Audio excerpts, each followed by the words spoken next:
Hi, I'm Tuvia Kapstein, and I'm so excited to invite you to episode 1 of the Jewish Music Platform.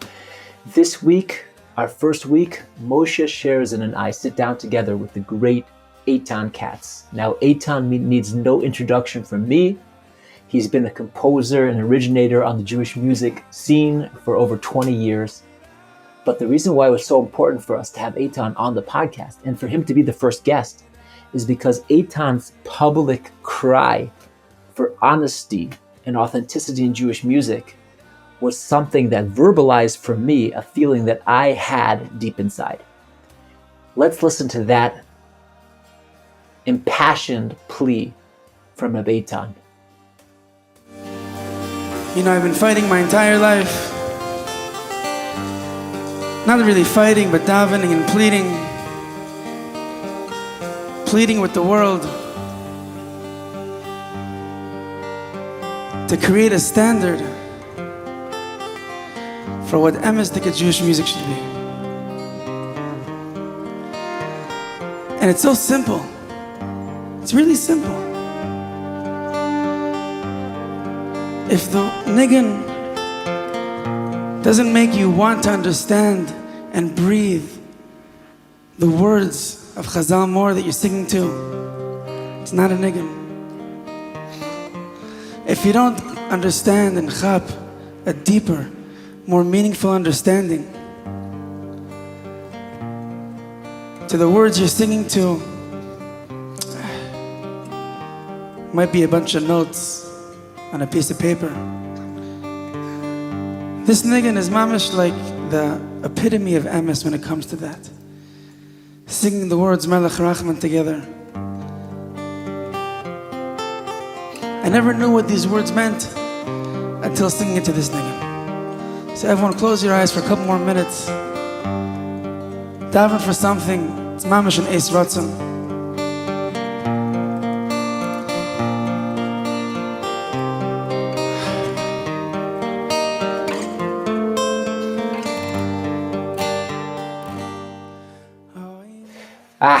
Such gorgeous feelings expressed by Reb Eitan Katz.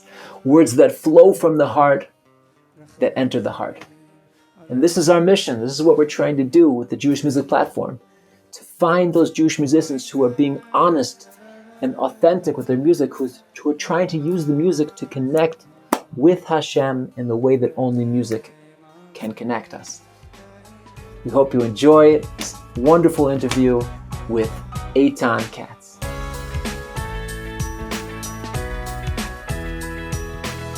Shalom Aleichem. This is Moshe Sherzin and Reb Tuvia Kapstein here live with Reb Eitan Katz.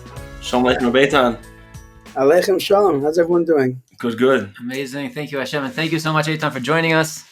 Really appreciate that you took the time out of your busy schedule to share some thoughts with us. My pleasure.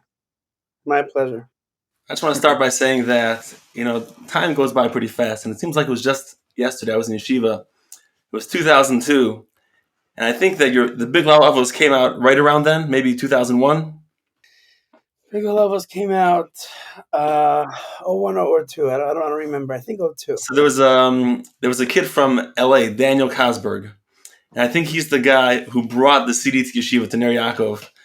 And I remember listening to it. It was so beautiful, so unique. And the sweet voices of you and your brother was just so, so nice. Yeah. And here we are, Mama's 20 years later, like that. Good memories. It's like, I was just thinking last night about one of the nigunim from that album and how, I don't really sing anything from that album, really. But it's like, it's cool. It's cool to see how things, it's interesting, Yeah, I think what's interesting about you is, I'm sure there's a lot of interesting things about you, but I think that you are sort of the one who sort of started the neo Kumsitz culture, meaning the new Kumsitz of the new Yeshiva Bachrim, since Karlbach. And your contribution to Jewish music it's here, and I know that your songs will still be here. They'll still be singing them at Kumsitz in 100 years from now. And, just the way that, certain songs of yours that have become, that is the song for those words. That's it. That's it. And also your Nagunim. Some Nagunim are just, this is it. Before I give you say it anytime. I'm listening. Before I give it to you, I just want to say that, I am the the resident guitar player at a kehillah over here called Kalarina Vitvila. And I didn't know that. Yeah. What city is this? Detroit. We're both in Detroit here. And whenever I play for a Kumzitz or a Siyam, I play, and then the Rav gives me a look. Mike should play the niggin. And the niggin is the El niggin. And that's all we need, the El niggin. And we played it Purim night, the first night.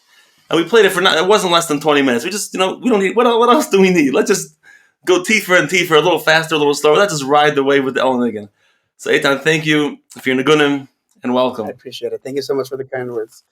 It's really, I don't know, I think about that sometimes, about how, like, a lot of times, at least once a week, I get either messages through text or through email of people asking me to either sing their songs or listen to their songs at least. And I always tell them the same thing, that Baruch Hashem, I have my own stuff that I work with. I don't really take from others.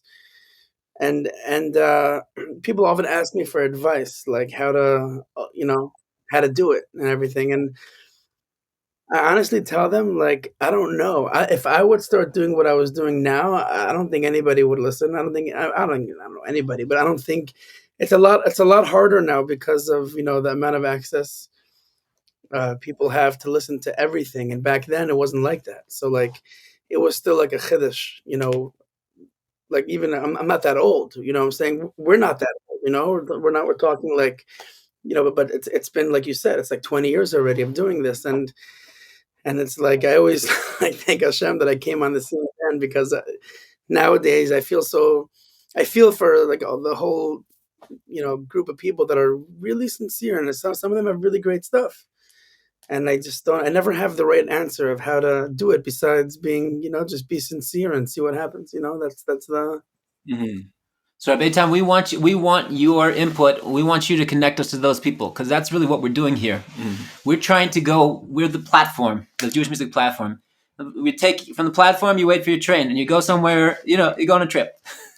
We're trying to go beyond the mainstream to find, like, who are those people that are creating Jewish music nowadays that don't have the marketing machine behind them to get their stuff out there to, 10,000 people on the first day. Like, yeah. So we'd love to hear from you. Like, it's stuff that you've heard. People send you stuff all the time. If you found something that you connect to and you can connect us to it, then we'll talk afterwards. Yeah, definitely. Okay, amazing. Now, everybody has their own connection to everyone who listens to your music has their own connection to your music. I feel like I was there when you gave birth to your child, because 4 years ago, you'll remember very clearly, you came to Detroit, to Bunny Friedman. You were there. And it was at that Kumsitz. You were there, yeah. The Mesivta West Bloomfield Bachrim, you spontaneously composed the niggin that would become Kikarov. Yeah. And really? it was, yeah. Is this true? Absolutely, 100%. Wow. It was called Bunny's Niggin. Bunny's Niggin at the time. Wow. I have the recording of that night of the composer. It sounds a little bit different. It's not as clean. It's not as perfect, but so listen for the harmonies. That was me. Okay, you got it. If it was good, it was him. It was still you. Yeah, if it wasn't good, it was my son. Yeah. Good. So I feel like a very special connection there. And thank you. And Eitan, I was one of the people that you're talking about who has been in touch by email with you over the years about, I've got some music myself. What do I do with it? And you want to, but that's fine. We'll figure that out another time. We got to get you on the podcast sometime. We'll figure that out another time. Okay. So Eitan, with this discussion with you, we would love to get into some different questions than we think you talk about on a normal basis. Okay. With people that are interviewing you. We'd love to know what you think about what is it that makes a niggin take off, where all of a sudden this becomes like Moshe was saying, this becomes a definitive niggin, like say a ma'ashiv that's universally, it's not your niggin, but it's universally accepted by all Chelkei Klal Yisrael as this is a beautiful niggin that matches the message.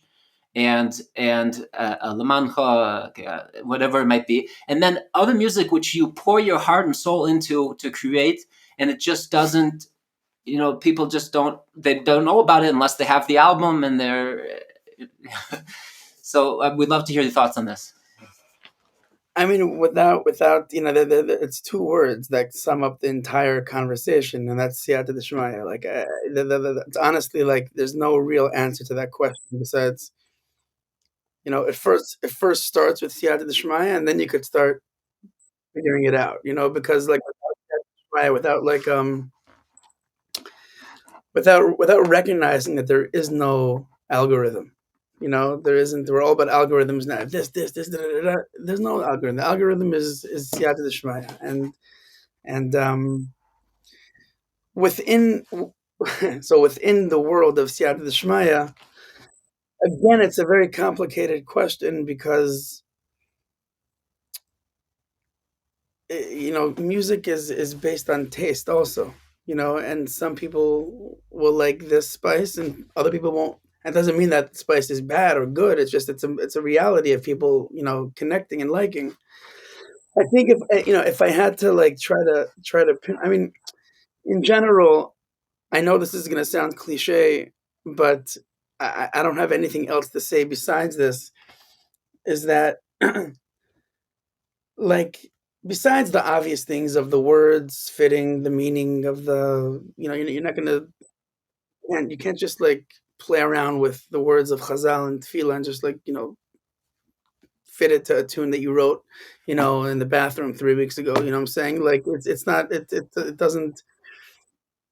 Besides that, there's a lot about like the sincerity of the performer, and I'm not talking about myself, and I'm talking about in general. The people that I'm attracted to, as far as in music wise, are people that when I see them singing, I see that there's mamish like nothing else besides like the niggin and the power of what that you hear Yiras Shamayim, through the person singing it. You know, there are many. I'll give you an example. Like, and again, I don't know these people personally, so I can't. I have no reason to like the reason. Like, I grew up on listening to Devekis, and I think one of the reasons why so many of those songs caught on, and not all of them are ones that I necessarily like, to be honest, right?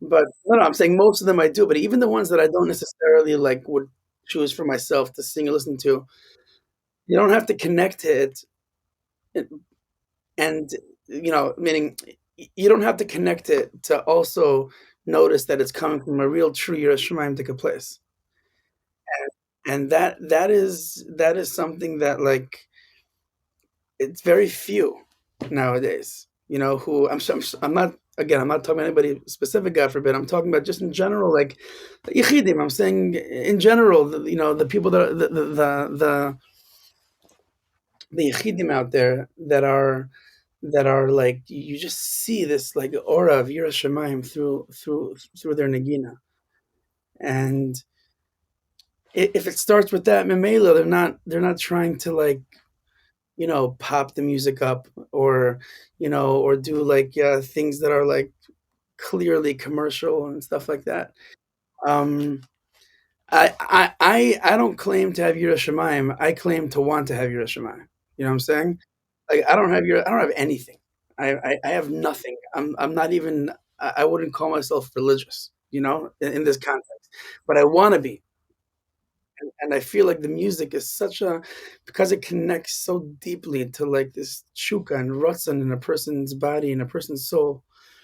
Like the most inner places, they're not they're not content with where they are, and they're not disappointed in where they are. They're just in a matzav of always striving for more. That's be'etzem, I feel like, where the neshama is, and like just trying to in this world at least yearn to like something that is familiar to the pureness of the neshama. So back to your question, I think someone recently asked me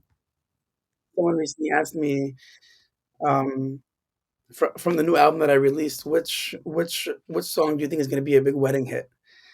And I found the question to be so silly. Not silly. I get what they're saying, but like the answer to me, like, I care more. If I had to care about where it would go, like, I want to know which nigunim are they singing in shul.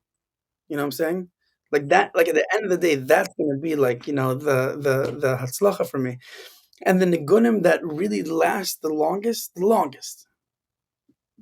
meaning like the 20 years plus kind of thing that you do, aren't ones that they sing at chasanas, at chuppahs, the ones that they sing in shul, you know? So like ma'ashiv is not is only ma'ashiv because you sing it in hal, not because at the kumzitz you sing it. It's nothing to do with it, you know? Um, like I'm saying like all in the gunim, if you think about it, like there's some big songs out there that quote unquote made it and lasted a very long time, but like in this, so 20 years, 10 years is a very long time for something to be hot, whatever it is. But it's not going to last longer than that unless it's sung by the kihila and shul. That's a beautiful Yeah, gedder. yeah, That's a very yeah. gedder. So like I think the reason why the Ellen again, for example, like is so strong, it's like the most simple niggin in the world. Like I don't even know. I always wondered to myself, like, why do people like it so much? Why? Because you sing it to Lechadoidi and it really like brings the place up. You know what I'm saying? And that it's not just about it's about the shul because that's where a yid is. A yid is davening. Yid is in shul. They're like, where else is he gonna be? You know. So that's I feel like if I had to answer the question, I think that is a certain gather of what makes it, what not makes it. Again, like what makes it your question. I'm happy you prefaced everything you're saying because now, like most times that question is asked, that question is viewed as, oh, what's a big wedding hit for the next 2 years? What makes a big song, even to sing by a chuppah, or what makes a big song? And it's like, no. Like, what makes a song last longer than than that shelf is it shaykh to the pneumius of Yiddishkeit or not? And the pneumius of Yiddishkeit is in the Beis HaKnesses, and that's Yeah, I know you feel strongly about that. I was listening in my house, the Erev Shabbos, kitchen music is usually Eitan Katz live something, one of the live albums on a Melech Rachaman. I think this is the first time I listened to that specific track. You go into that inyan of if it doesn't make you like you feel very strongly about this. oh yeah. Yeah, I feel very strongly about it. That was also a big siyata d'shmaya, like how that. I mean, Melech Rachaman is like it's like open heart surgery without any like anesthesia. Like it's like just like you're just and that's you're right. You're right. That's what it's about. Tell me, is there ever a song that you compose and this song will never be sung in shul Absolutely. just because it's too complex, right? Or whatever it is. Well, okay. So there are like I know this is gonna sound like weird coming from me, but with like I don't create nigunim. I don't write nigunim for it to be like the biggest, whatever it is, whatever's in my heart, comes out. Not every single nigun I know is going to be sung in shul. That doesn't mean that you're not allowed to do it. Right. Like if I put out music that you're only gonna that it's just my interpretation of this chazal of these words, and I want you to experience my feelings through the nigun, what I'm singing, and so like it's not it's lav dafka that it always has to be that way, you know what I'm saying? So there are those that are like I know aren't going to be sung because of the tzura of the nigun, but there's also ones that I know because again nowadays it's like if you look at I've put out like 10, 11 albums till now, about 60 or so Blen Hara, like original tunes of mine, right? How many of them are sung in shul? 4, right? Now again, 4 is like every one of them is a lifetime of achievement, spiritual achievement. But like, how many nigunim of mine like that I wish people would sing that aren't? You know what I'm saying? And why isn't it? It's not because it's too difficult. It's because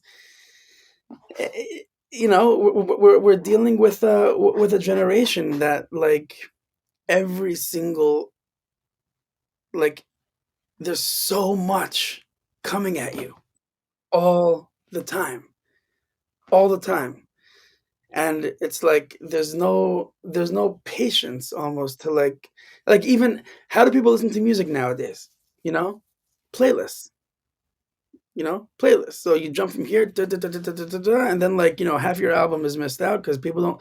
It used to be you had this round piece of metal, right, that you put into, like, a slot in your car, and you go for like a 45-minute drive. You drive from, like, Brooklyn to Muncie, whatever it is, and here you just listen to 11 tracks, of you hear my story. You know what I'm saying? You hear it. Now it's so difficult to, like, to get people to listen to the whole album, connect to the whole album, and then you want to bring it into shul. You're dealing with a ton of other people who have their own opinion about what's this, what's good, all that stuff. And but I just look at that, just continue doing good, and good will come out. Like, I'm not it doesn't bring me down. You know what I'm saying? It's just. But does it bother you, like, when you hear, like, this song is so hard to? If only, like, I could just tell guys, let's sing this one a lot. Let's sing this. Like, Again, Baruch Hashem, like, I feel like I have a certain platform right now that people would listen to me. You know what I'm saying? People would trust me. So, like, you start with your own chevra, your own kahila, your own thing, and then you try, and then you kind of test out and see what goes, what doesn't go. I can only be in one place at one time, and I realized that the more I try to go out to the world, it's much more, not just kedai. It's much more. It's poil a lot more when you just focus on what you have right in front of you, and take it one kumzitz at a time, one musaf at a time, one chuppah at a time. You sing a beautiful thing by a chuppah. See, let people experience it and respond. So it's a very busy music world out there, like, very busy, and you just hope, siyata d'shmaya. Like I said, it's it is what it is. Did I know Kikara was going to become like that big? No way. Absolutely not. You know, Was it a difficult process to connect the words to the niggin? In that, because I know the niggin came first. it wasn't difficult, but I was careful. You know what I'm saying? I was careful. Like, that tune, anything can, especially because the high part has no words to it. Like you could do anything. Like.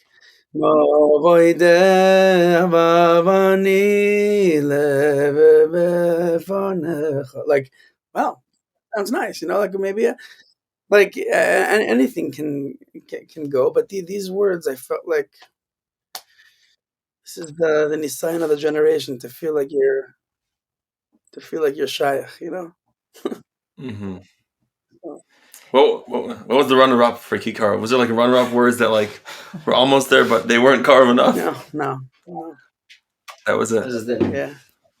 Eitan, is there since you mentioned there are songs that you pour your heart into that you wish people would sing? Can you do any examples come to mind?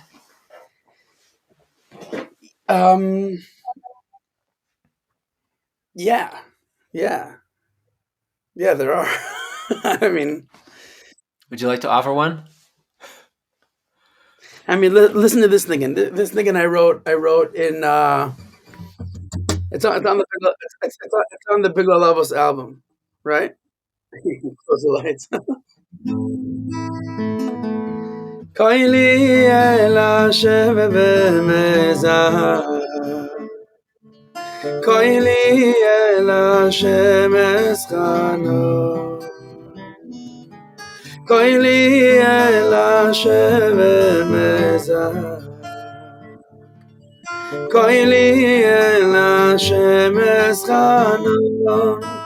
Oy oy oy oy yesh boy fanav sikhi fanav sikhi tzarasi fanav agi fanav agi. Gorgeous niggin, mama's like, like, I don't know why.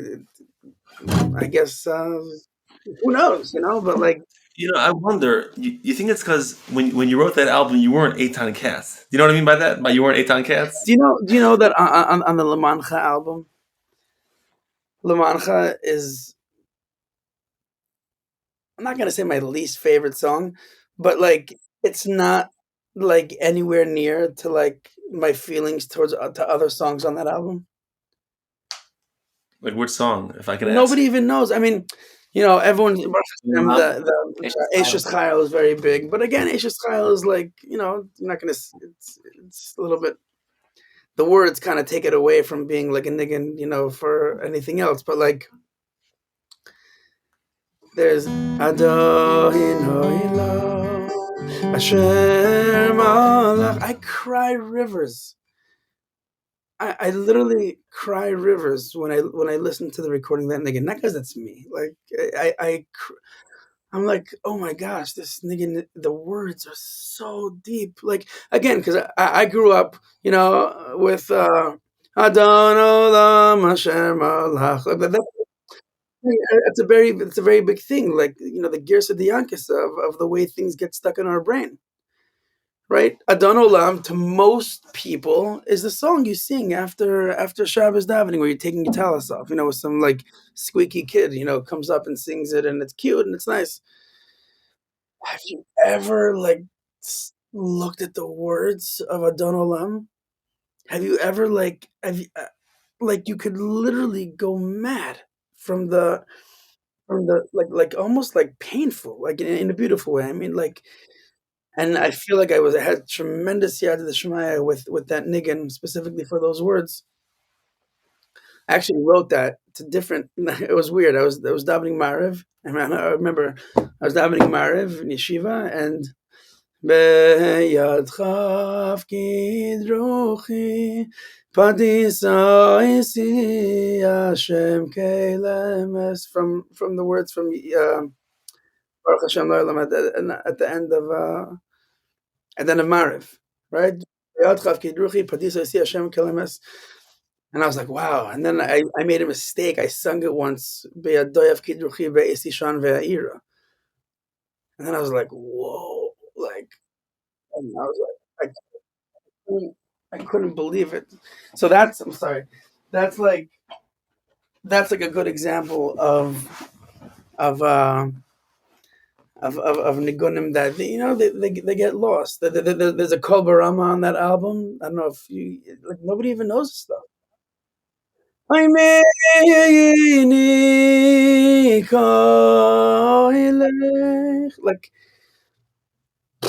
like one of the best nigunim I've ever written by far, and because Lamancha was Lamancha Baruch Hashem. Don't get me wrong, Lamancha is still like such a deep, beautiful, beautiful, beautiful, beautiful niggin. But yeah. So that when I heard Adon Olam, that also that song on that album I loved very much, and it's the end of every stanza when it goes high. It's chilling.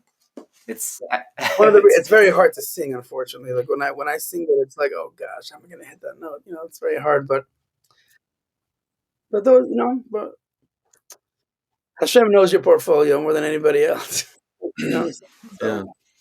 As a musician, I think maybe some of the success of Lamancha, you said it's all Siyat Shmaya, of course, but in and what we have a Tavisa on, I think there's a structure to music that Akash Baruch Hu set up, at least Western music, right? That we understand. There's seven steps, and then you're back into the octave. There's such a power in just the simple walking up and walking down the scale, and that's what Lamancha is such a chiddush, because it's so simple that it's just I'm just going up and I'm coming back down and I'm going back up and I'm coming back down, and there's you unlock the magic in that mareches that Akash Baruch Hu set up, the maskeras of the music of what is music and how the music is organized. It's always known that the more simple nigunim are the ones. I mean, besides the Hasidic, like more like it's like some Hasidic nigunim. It's like you're going to war. against like the Yetzer Hara. So you have to like be very medviak. Like it's like you're like on a mission to like conquer something, and it can't be simple. It's got to be like complicated, not meaning like complicated in a good way. Like a lot of Chabad Nigunim are like that, where you feel like this isn't time for like nice mush your heart. Let's go and like beat up some evil. Like that's it. Yeah. Is there like a platform where you feel the most you? Like is it singing at a kumzitz, singing at a concert? He mentioned this. Yeah. Well, you said you mentioned you have a your chevra. Like where do you feel like most alive? Like what's like when you play at this is the most highest spiritual experience? Is it a chuppah, a dance? Like what is it for you? I mean, there's nothing comes close to people singing together, davening and shul. That's the energy, the focus, the whole ma'amad of singing, in shul, when done right, is something that is like tremendous. To be honest, lately I've been trying to like.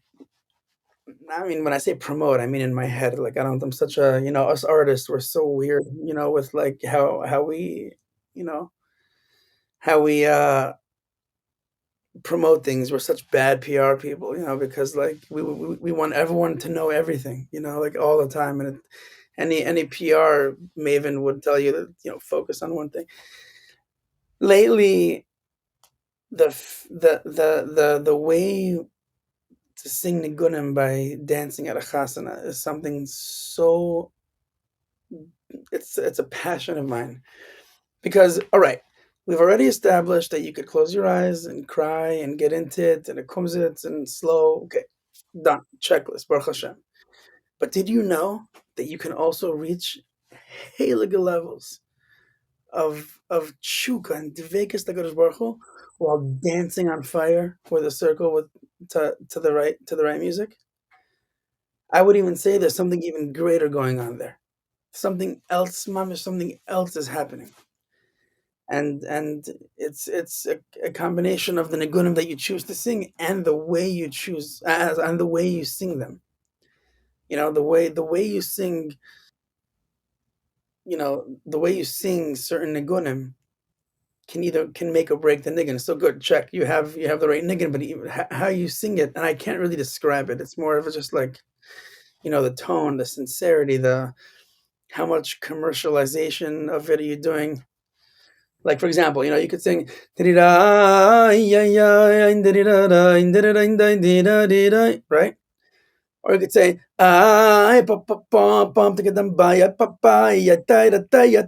like with all these like weird like, and you can't. No, I'm not even talking about the music. I'm talking about just the way the singer is doing it.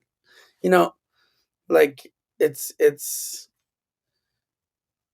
so important to know that like that avenue is also like something that people should utilize in avodas Hashem and just geschmack, and that's something that I'm digging these days. Well, I think it really takes an Eitan Katz at the chasna to do that. Okay, I'll Available. yeah. That Eitan, you recorded that CD Pure Simcha that my family loves. I love. Thank you. Are you working on something follow up to that? Because just more. I mean, I'm working on so many things in my head. Obviously, right now I just released an album that was like 2 months ago. So just I'll tell I'm biased. I have to take a break from like recording because like it just takes over my life. But I'm working on a Chabad album right now. That's the album I'm working on the most. I'm working on a live in Jerusalem 3 in Eretz Hashem is going to be the Sukkot in Eretz Yisrael. And that's going to be just like Eretz Hashem fire. And the Pure Simcha 2 is going to be a lot more like, it's going to be a lot. Don't get me wrong, I'm very proud of it. I'm very happy with it, but I feel like I could do a much better job next time. In my head, I feel like I could do a much better, like stop trying to sound anything like and like anything besides like don't be afraid to do the niggin just 4 times over and over and over again without any change in the music, without any change in the energy, just poof, poof, just on. Nowadays, you're not limited anymore to like how much the CD can fit. You know what I'm saying? Like you can put tracks out there that, don't be afraid to just, there's a Piamenta album, Songs of the Rebbe's. You're familiar with that? You have to listen to it. It's just nigunim with no fancy arrangements.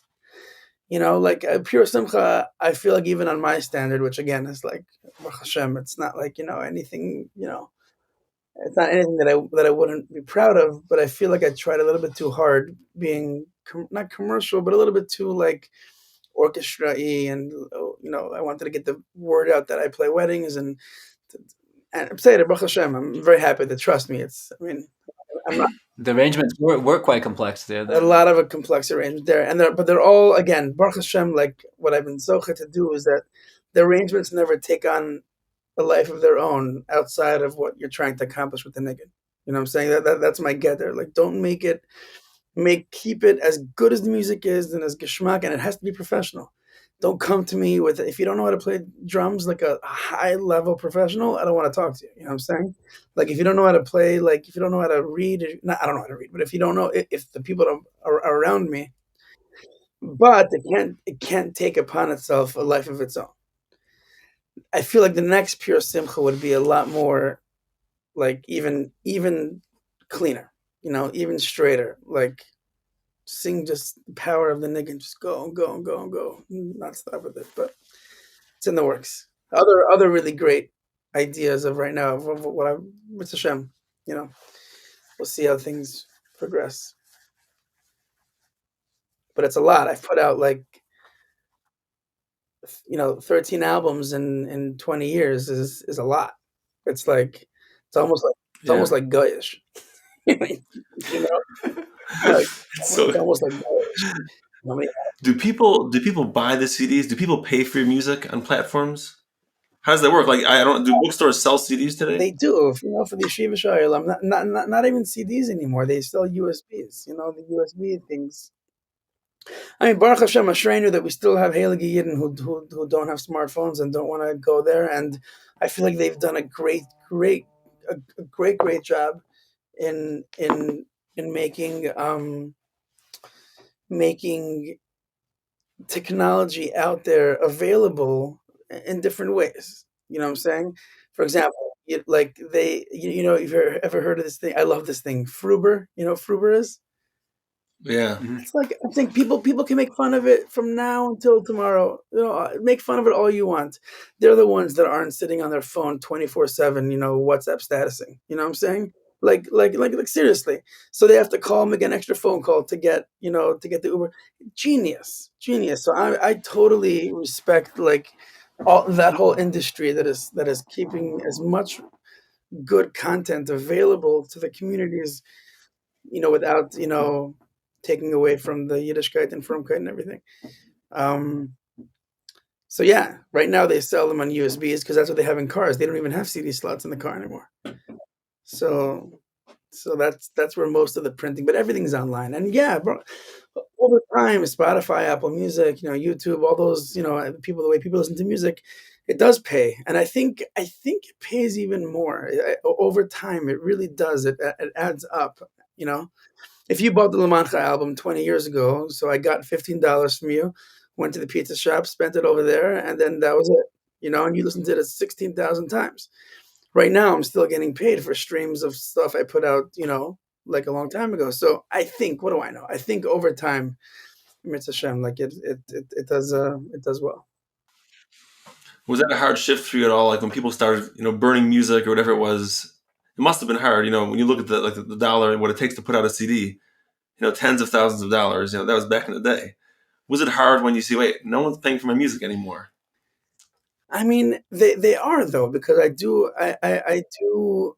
get a monthly, salary from the platforms out there. You know what I'm saying? Like, so it's not like nothing's coming in, Leonhard. Like, the passive income, call it passive, like you spend a lot of money, but now like without going to a gig, and there's nothing passive about it. But there's halachas about intellectual, property, and I don't understand them. I don't. I'm super nageh whatever, obviously. You know what I'm saying? So like, but I'm not a place. Like I don't care how nageh whatever I am or how passionate I am about it. Like halachas halacha, and that's it. So if it's mutter, it's mutter. If it's not, it's not. But no one has ever come to me and said to me, Rabeitan, I don't have enough money to buy our album. Is there any way I can get it? I've never said no. I've never said no. I've always said, do you have a quarter? Do you have a quarter? Just to keep the musig of like, I worked hard for this and you pay me for it, whatever it is. But I've never had money held back from people listening to the music, you know? Try to at least, you know. Or if someone would call me without telling me any context, saying like they think they're all being like a schmuck. They'll write me an email like, my friend has your album and I want to know if I have resources to put it on my phone. Absolutely not. Absolutely not. Why would you think that's okay? Like why would you think that's? But I tell them, even put a quarter in the pushka. You know what I'm saying? Just to feel like it's not hefka. You know, Mm-hmm. it costs like $50,000 to put out an album these days. Yeah. You know what I'm saying? It's a lot of money. Mm-hmm. A lot of money.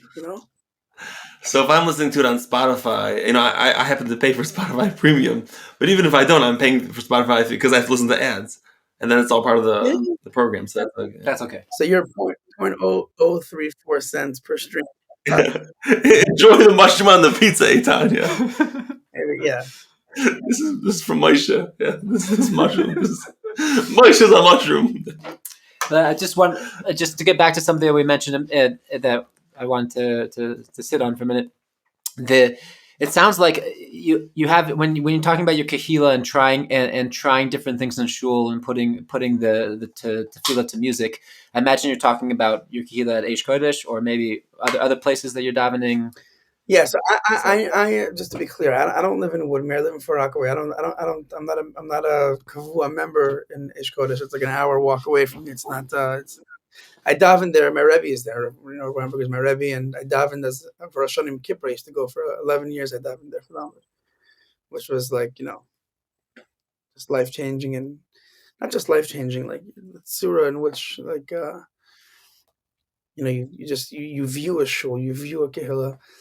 But over the years of wherever I've been and wherever I've gone to, like I've always tried to be poil, not just in davening for them and singing, but also trying to give over whatever hashkafa I feel like I have inside of me, like whether it's through the speaking and about it, or even just the way I conduct myself, in the in as about tefillah.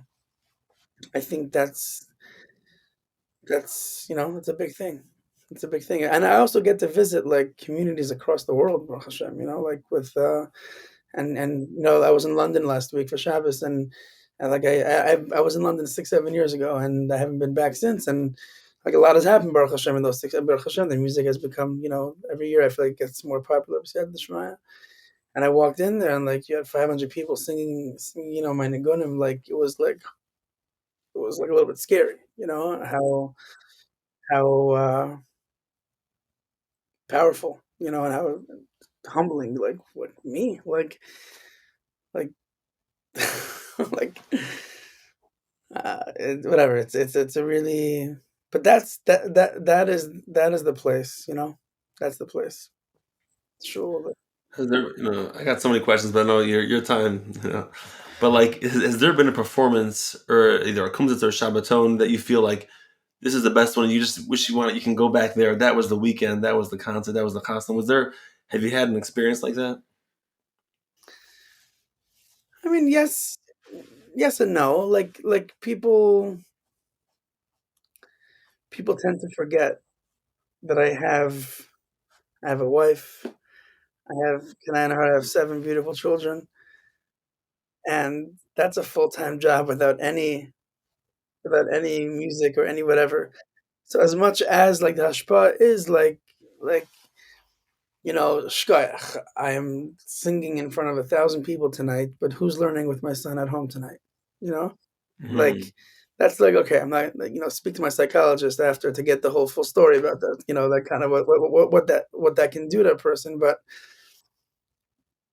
the Ikar is at home with your family. What kind of house are you building? So like, when thank God my daughter's not gonna. I mean, I don't think she's gonna see this. She doesn't. She doesn't go on podcasts and everything. But like, she's 10. I'm not gonna embarrass her or anything. But she, like, the other day she showed me. She's 10 years old. The other day she showed me a dress that mommy bought home from the store for her for Yontiv, and she wanted to show it to me. So she tried it on, and I was like, "Wow, it looks so beautiful." She said, "Yeah, but it's got to be a little bit." Over here, it's a little bit. I have to. I didn't see anything wrong with it, right? This wise, and she said, "Yeah, when I sit down, I need to make sure that it really, like, covers properly, and like, and over here, it's a little bit too, like, too loose over here." I promise you, you can't give me a gazillion people singing my songs in the biggest platform possible that'll reach a, a kihuzeh of nachas that I get from my daughter trying to be a Yerushalayim. What a beautiful message. Beautiful. Thank you for me, Chazik. That's mechazik me very much. And by the way, that has nothing to do with me. That's all about my wife. By the way, like, that's all my wife. It has nothing to do with me. But like, but to see that's like, what see, so you go to a concert and like, okay, great, you know and it doesn't take away from anything, but like, as far as I'm at a point in my life where my level of nachas that I get is much more from seeing my family grow up in B'derech HaTorah and Yerushalayim and Avas Hashem, than anything, Okay, very good. So, Eitan, we don't want to take too much more of your time. Can you give us the pleasure of sharing with us a nigun, that is something that's on your mind, on your heart, that you'd like to play for us?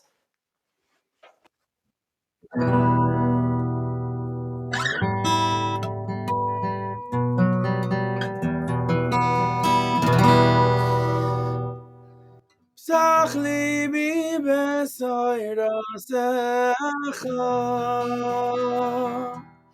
Psach libi, Psach libi, Ve'acharei mitzvosecha tirdoi nafshi, tirdoi nafshi, ay, ay, ay, ay, ay, ay, ay, Psach libi, ay, ay, ay, ay, ay, ay,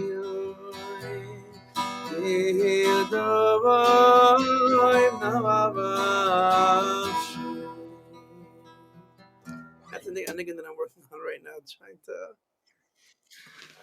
Gorgeous. Beautiful. Gorgeous. The words we say every day. Okay, Rav Eitan, we so much appreciate that you spent this time with us and you shared your thoughts and your soul. My pleasure. We wish you a lot of hatzlacha. I take back anything stupid that I said, or I always, like, I'm not a professional with this stuff, so like, I'm always like nervous that I said something dumb, I said something silly, whatever.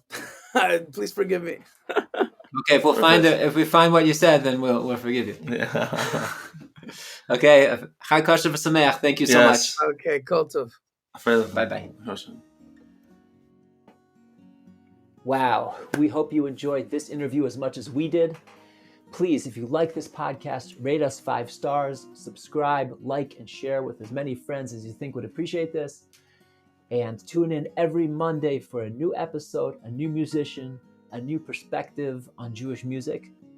And now we hope you enjoy a song that we spoke about in the podcast, Adon Olam by Eitan Katz. Adon Olam asher malach b'terem kol yetzir nivra liyeis nasa v'cheftzai kol azai melech shemoi nikra Adon Olam asher malach b'terem kol yetzir nivra liyeis nasa v'cheftzai kol azai melech shemoi nikra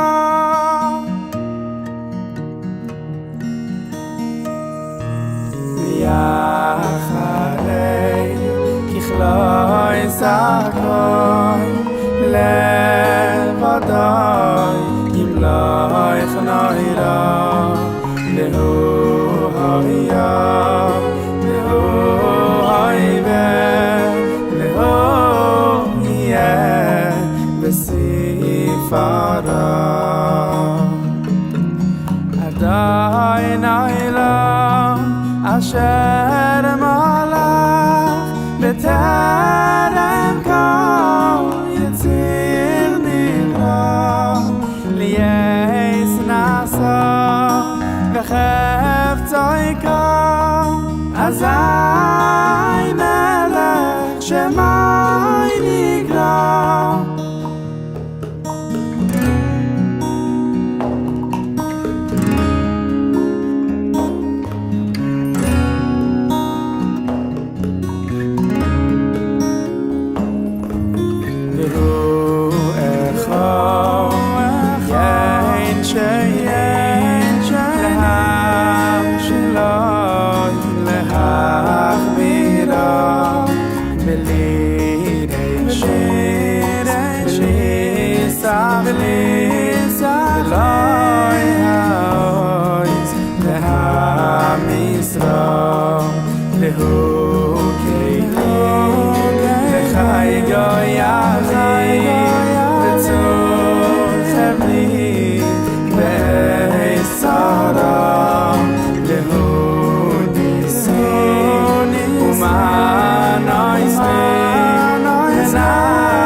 Adon Olam asher malach b'terem kol yetzir nivra liyeis nasa v'cheftzai kol azai melech shemoi nikra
Hashem li v'lo yira